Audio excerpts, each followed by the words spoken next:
Hello and welcome back to Chillers and Thrillers. This is a special episode leading up to Halloween and is part 2 of people's encounters with demons and demonic entities. Did you know that demonic possession is not as simple as a demon deciding to enter your body? It is a slow and insidious process, and many demonologists have categorized the 4 different stages of a demonic possession. First, there are infestations, what we usually assume is a haunted house or poltergeist, knocking, objects moving, and general strangeness. Then, there's oppression. The infestation starts to kick up a bit, and the subject, or subjects, become more targeted, with their sleep being affected and physical or mental illness taking hold, or having their personal lives being affected with money and relationship problems. After oppression comes obsession. The victim is not able to function normally and becomes obsessed with the occurrings in their house or the demon itself. Lastly comes possession. The victim is so weak and broken down, mentally, physically, and spiritually, that the demon is now able to control their actions. In this episode, the stories we're going to listen to are about people who encountered demons or were in the beginning stages of a demonic possession. Now, let's not waste any more time. So get comfortable, turn down the lights, and listen in.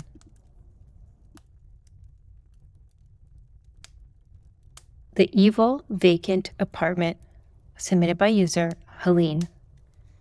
This happened to me 18 years ago in Montreal. Please take into consideration that the original version is in French and it has been translated. I called this one The Evil Vacant Apartment. 20 years ago, I started having, on a regular basis, an awful recurring nightmare. In this one, I would be living in a perfect house or apartment in every way, with one exception. There was a section, like another identical vacant apartment, that connected with this place and was locked up by several locks and padlocks. In those dreams, I could feel an evil vibe radiating through the door, like a wave. And sometimes I would see the door move and wave by itself. These nightmares worried me deeply. I blamed it on the stress I was under at the time, since I was finishing a university program that required me to move every 4 months for 2.5 years. I was looking forward to having a stable home again where I could definitely settle down. As I'm fond of psychology, I tried to play shrink on myself with the hope of understanding the meaning of this nightmare that came back more and more often to disturb my sleep. Having seen somewhere that a house in a dream is a metaphor for our unconscious, I thought that this dream meant that I repressed a part of myself or refused to face it. A few days before the incident I'm about to describe, I had a slightly different version of the nightmare. In it, the 2 twin parts, the good and the evil, were located above one another, and I had to use an indoor staircase to go from one to the other. At one point, as I walked down the stairs, I saw a door, and through a window there was a man who was chopping vegetables on the counter of his kitchen. I told this new version of the dream to my friends while making fun about the silly things my imagination could produce. With 2 friends from my university program in Sherbrooke, we had planned to celebrate the end of our scholarship by having a meal in a beautiful and very glamorous restaurant in Montreal. And since my friend Corinne's boyfriend had already lived in that city and could welcome us, we were going to plan to stay overnight. A few days after this new version of the nightmare with the staircase, Nadia and her boyfriend picked me up for our planned evening in Montreal. We had booked in a chic restaurant on the St. Lawrence Street, which no longer exists. We arrived at Corinne's boyfriend's house, who was living on the 3rd floor of a triplex, and we asked her where we would be sleeping, since there weren't any free rooms in his apartment. She let us know that there were 2 free rooms in the basement apartment. It was furnished but empty. She guided us through the kitchen and started going down the steps of an indoor staircase. I think you understand what was coming next. After going down the equivalent of a floor, I saw a window that overlooked the tenant of the 1st floor, chopping vegetables in his kitchen. I understood at that moment in what trap I had thrown myself into. Corinne opened the door of the basement apartment, and I could feel the evil waves enveloping me like a breath. I can't describe it otherwise, but it almost felt to me as if the apartment was bathed in a kind of strange and low red vibration. Just writing this out still plunges me into great discomfort 18 years later. Many people have asked me since why I didn't leave at that moment. First of all, I was flat broke, and also, I didn't want to look stupid in front of these friends. I encouraged myself, thinking that I would not be alone in the basement since Nadia and her boyfriend would be in the next room. But needless to say, I had zero fun that evening. I felt awful, and yet the worst was still to come, and I knew it. Just the idea of going back to the apartment made me feel nauseous. I was doing everything to delay the moment. Despite my lack of appetite, I ordered more than one overpriced coffee and a tasteless dessert to try to stay longer in the restaurant, but the moment finally came where we had to go, and I had no more recourse. On the way back, I tried to see some positive. The dream was only a coincidence. All basements are equally gloomy, so it was full of this false sense of security that I went to sleep alone in a small room next to the one where Nadia and her boyfriend were. I ended up falling asleep quite quickly, without much problem. But then, in the middle of the night, a vigorous push on my arm woke me up. At the same time, I heard, very close to my ear, a strange tearing sound, similar to nylon clothes being torn.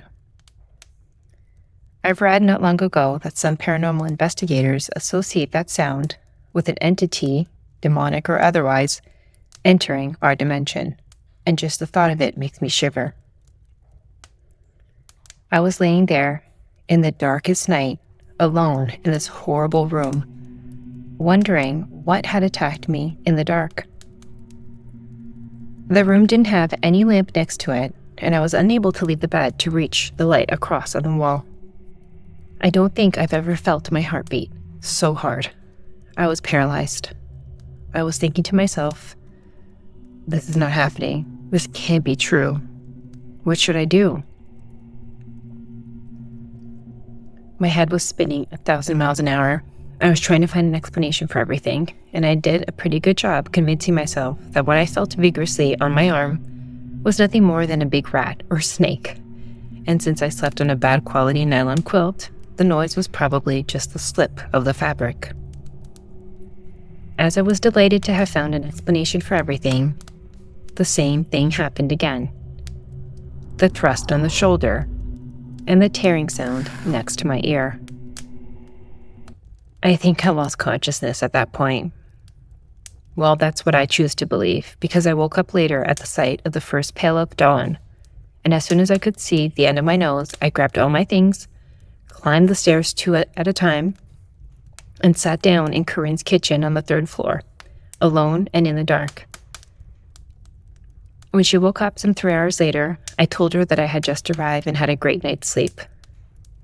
But on the way back to Sherbrooke, I told the story to Nadia and her boyfriend, who also had a very bad night and felt scared to death, even though nothing actually happened to them.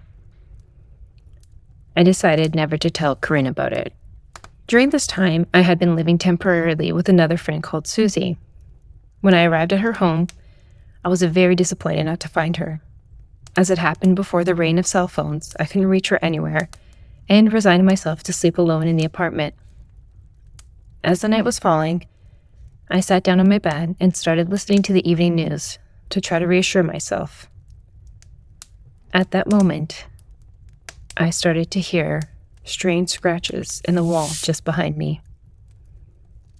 The scratches kept going just behind my back as I was again paralyzed with fear. Just as I couldn't take it any longer, the front door opened and Susie was shouting out my name with a frightened look on her face. She told me that she was initially planning to sleep at her boyfriend's cabin, but during the evening, she felt that I needed her, and she had to go back to the apartment as soon as possible. I told her the whole story while she looked at me with pure terror. She pulled from a drawer 2 blessed medals that belonged to her late mom, and we slept with them for days. She tried to reassure me that the scratchings on the wall were made by mice, but of all the time I had lived at her place, I had never heard anything like that. Not before, not after. Recently, I told this story to a friend as I was mentioning my intent to submit the story. He frowned when I told him the part where I believe I lost consciousness out of fear. And he asked me, "That demonic entity, did you ever wonder what it did with you between the moment that you passed out and when you finally left the room?" My aunt's otherworldly demon. My aunt and uncle were staying at her parents' home after being newly married. The room was on the 2nd story due to her parents' room being on the main floor. My uncle worked for an airline chain and therefore worked odd hours all of the time. My aunt wasn't accustomed to him being up the weird hours at night and sleeping alone. One evening, she woke up in the middle of the night to go to the bathroom and heard my uncle yelling out to her. She went to the window that overlooked the backyard to see him standing there, asking her to come outside. She responded saying she'd be down after going to the bathroom.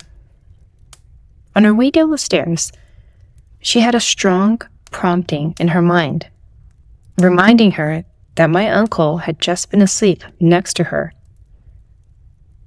She brushed it off as a memory from earlier that evening when he was indeed next to her before he had gone to work. She turned the corner and was now in the main room that led to the sliding back door. And she could see my uncle pounding on the glass door and manically telling her to come outside. Before she could reach the door entirely, her mother came running out of her room, yelling for her to stop and not let him in or go outside. They both ran back up to my aunt's room to find my uncle sleeping away. He had never left and was sound asleep. When my aunt and her mom looked outside, the figure of my uncle seemed to be just a dark shadow and gave them both a feeling of danger. Being religious, they stated that in the Lord's name for the demon to leave and looked back outside to find an empty yard.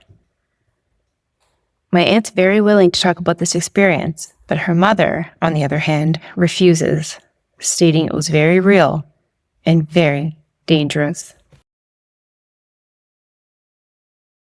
My demonic attachment. Submitted by Anonymous. A demon attached itself to me once. Many did, actually. It was from an ex who was obsessed with paranormal stuff, like an unhealthy obsession, and it affected me for months.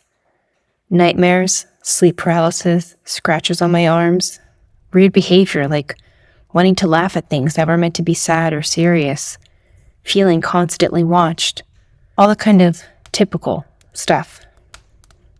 On Christmas Eve one year, my family was doing a prayer, and I didn't even want to pray. I suddenly felt very scared, like I had to run for my life. I got sick to my stomach, and I started sweating profusely and shaking. I got super nauseous and super scared. My heart was racing and I got lightheaded. My stepfather, who's a preacher, put his hand on my head and started praying. He could tell something was wrong. Then all of a sudden, it was like I could see normally again, but I couldn't talk or control my body. I could just hear and see everything happening. I made sounds I never thought I could physically make, spoke a language that I never heard of in my life. I was laughing and screeching for absolutely no reason. I remember even spitting on him and watching my arms swing around in front of me. I ended up blacking out after that. When it was all over, I saw it, and it was so ugly, but also it looked like it wanted pity. It was super black, so black it was like looking into a void. Its eyes were huge and glowing red like 2 red flashlights, and it had 2 spikes on its head, almost like a Batman helmet, and nothing else. No defining features. just small and in the fetal position, like it was feeling sorry for itself. The next day, I felt like I got hit by a plague. My whole body ached and I was sore. I really wish I could figure out some scientific explanation to what I experienced, but I have no idea, and it never happened again. Don't mess with demons. They are real. I was skeptical until it happened to me. My ex's house was demonic. Submitted by user, My Darling Darkness. Several years ago, I was in my early 20s and ended up in a relationship that shouldn't have ever happened, but what made it worse was the creepy house he lived in. The house itself was beautiful. It was a large, older home with a beautiful staircase, 3 bathrooms, and 5 bedrooms. It had basically been gutted and rebuilt, and I often wonder if that had a hand in all the weird phenomenon. While it looked beautiful, it didn't feel homey. It felt lonely and empty. Initially, I chalked this up to its size and need for homey decor. Of course, there was the cliche feeling of being watched, especially at nighttime when we were watching TV with most of the lights off. A long hallway branched off from the living room, and I felt like someone was glaring at us from that dark corridor. All stuff that you can shake off. My first real oh crap moment was one evening after I got off work. My ex texted me to let me know he'd be working a bit later and to go ahead into the house and let myself in to freshen up. The house had an amazing bathroom with a jacuzzi tub on the lower level, so I jumped at the chance to get in and relax. After filling the tub up with nearly melt your skin off hot water, I laid back with my eyes closed. That moment was interrupted when I heard the front door down the hall slam. I could hear what sounded like heavy boots shuffling around before they started stomping down the hallway.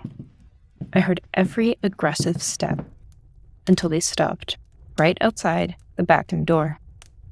I knew my ex was home and must be in a bad mood and was ready for what would be a crappy evening. Several seconds passed. He didn't enter, and nothing was said. I also never heard him walk away. After a good minute or two, I called out his name with no response.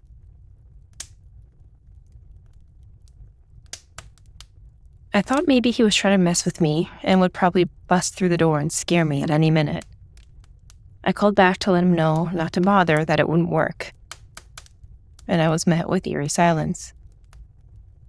I decided the whole relaxation thing was over and got out to confront him. I opened the bathroom door to absolutely no one there. I admit I was shaking as I looked down the hall to see if he was trying to hide, but again, saw no one. As I went back into the bathroom to get my phone to call him, I heard the front door open again and could hear him settling down his stuff.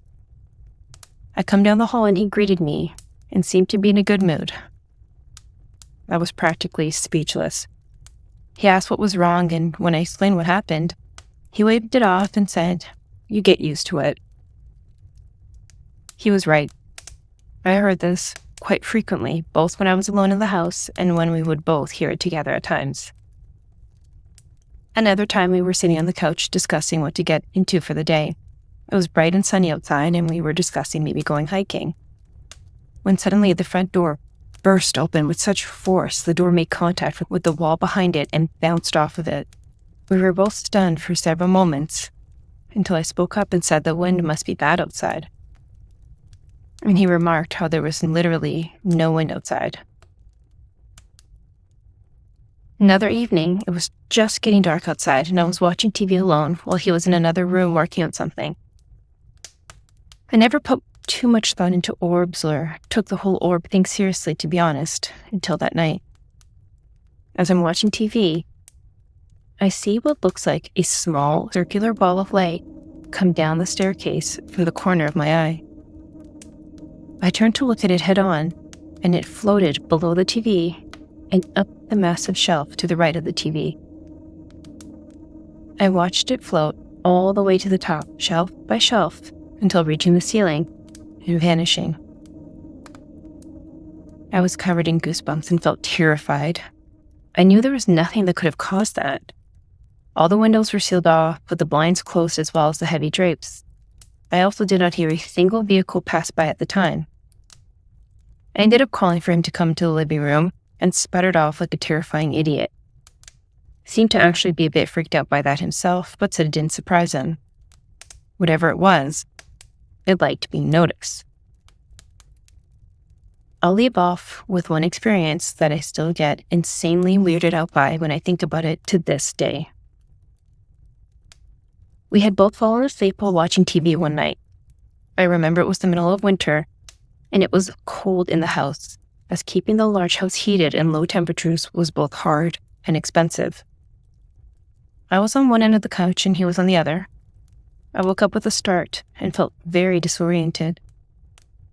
I then reached for my phone to see what time it was, only to feel even more panicked when I saw it was nearly 5 a.m.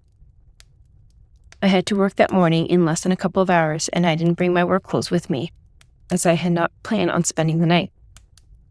I threw the blanket off of me to get up and grab my shoes and keys, when I noticed my ex was wide awake, sitting up on the other side of the couch, looking at me. I was taken aback as he had such a strange look on his face. I asked him what was wrong and why didn't he wake me up sooner. He shook his head and slowly looked away. Odd, but I didn't have time to really get into it. I just needed to hurry and make the 30-minute drive home to get ready for work. As I got my shoes on and got my keys, he asked me to please not go yet until he was ready.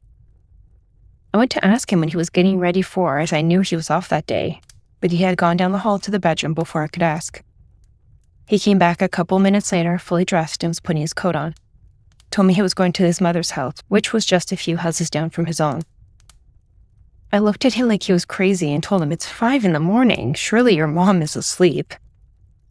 He told me it didn't matter. He had a key and would rest on the couch until she got up. Again, I was weirded out, but also pressed for time and mentally noted to ask him about this later. We walked outside, said goodbye, and he headed straight to his mom's. Later in the day, I had texted him to ask about it, but he said he'd rather explain in person. He seemed reluctant, but then started to tell the story. He said he woke up a little before me. When he woke up, he was too disoriented at first, but quickly realized what had woken him up. He said it felt like someone was hitting the back of the couch. As he started to wake up more and realized that was impossible, he suddenly locked his eyes on me. I was still sound asleep, and he said it was like something took over him. He felt himself growling. His teeth were clenched together so tight that his jaw ached, but he couldn't control it. He said he could feel he was showing his teeth as his growls got deeper and louder.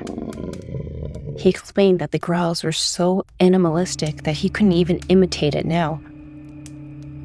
The whole time, he could not look away from me. While he felt this strong feeling of anger come over him, he also said another part of him was wondering how I was not waking up from his growling because it had become so loud that his own ears were ringing. In reality, he said it probably lasted 15 to 20 seconds, but to him, it felt much longer. Just as suddenly as it started, he snapped out of it. As the growling stopped, he was able to relax his jaw and look away from me. He sat there for several minutes, while I never once even moved. He couldn't decide whether to wake me or not because he was so confused. And when I did wake up and went to leave, he was so shaken by the whole experience, he was scared to be alone in the house. Hence, him asking me to stay so he could get ready to go to his mom's house. Other things happened, but that last one always got me. Did whatever that thing was want to hurt me? Want him to hurt me? I was honestly relieved knowing I never have to go back there once we split for good. He's moved since, and I always wonder what the new inhabitants have experienced.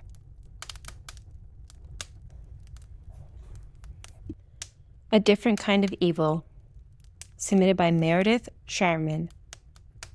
Several years ago, I took a 911 call for a family reporting their teenage daughter was possessed. They claimed no possibility of drugs or a history of mental health issues.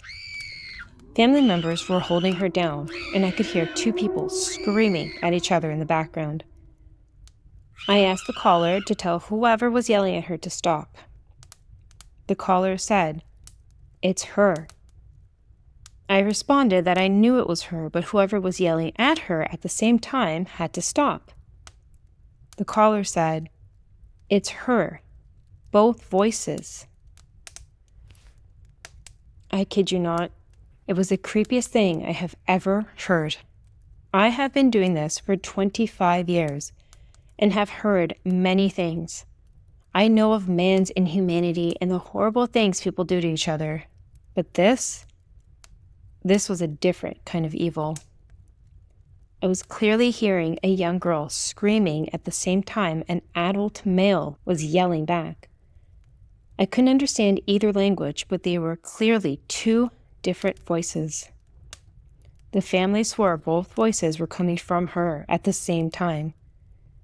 It made my skin crawl. The lieutenant listened to the tape later, and he looked at me and said, "Do you ever wonder?"